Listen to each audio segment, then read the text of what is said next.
Lorsque Baobo rencontre Déméter, la déesse de l'agriculture et des moissons, à Éleusis, près d'Athènes, cette dernière est désespérée. Elle est désespérée par la disparition de sa fille Perséphone.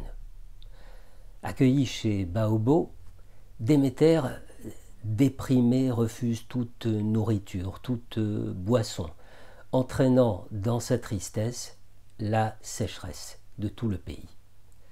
Bout en train, libre et pleine de sagesse, Baobo chuchote alors à l'oreille de Déméter. Et puis, soudain, lève sa tunique, dévoilant son sexe, écartant les cuisses si largement que sa vulve prend l'aspect d'une bouche rieuse. Surprise, Déméter éclate de rire, puis accepte enfin de boire. Et dans ce geste, renaît avec elle le cycle des saisons. Les mystères d'Éleusis dans le temple de Déméter vont célébrer longtemps Baobo, incitant les femmes à vivre joyeusement, à danser, à se libérer sexuellement et à envisager la mort sans crainte dans le grand cycle de la vie. Si les polémistes chrétiens n'ont vu qu'indécence dans cette histoire, le mythe de Baobo traduit l'idée d'une obscénité cathartique, capable de dérider un être en proie au plus profond des chagrins. Baobo rappelle à la déesse la puissance féminine que représente la vulve, promesse de maternité future. On peut donc aussi voir dans ce spectacle un geste de pure solidarité entre les femmes. L'interprétation du mythe de Baobo a fait couler beaucoup d'encre. Fasciné par cet épisode énigmatique de la mythologie grecque, le psychanalyste Georges Devereux lui a même consacré un livre.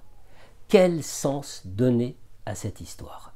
Que révèle-t-elle de la féminité intime de la femme?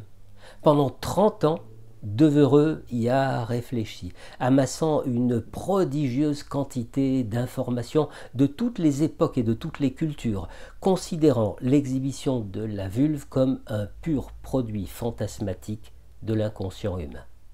Résultat, un livre étonnant, détonnant, publié sur la fin de sa vie et rapidement devenu introuvable, où l'auteur explore la différence des sexes, les capacités orgasmiques, la beauté ou la laideur du sexe de la femme, le désir chez l'homme d'avoir une vulve et un vagin, ou encore le vécu des amants à l'instant précis où l'orgasme se déclenche. L'ouvrage est suivi de 2 textes complémentaires. D'abord, Parallèle mythologique à une représentation obsessionnelle plastique de Sigmund Freud, et La nudité comme moyen d'intimidation de Sándor Ferenczi. 2 textes qui enrichissent la réflexion sur la symbolique de la nudité et de la sexualité dans les mythes.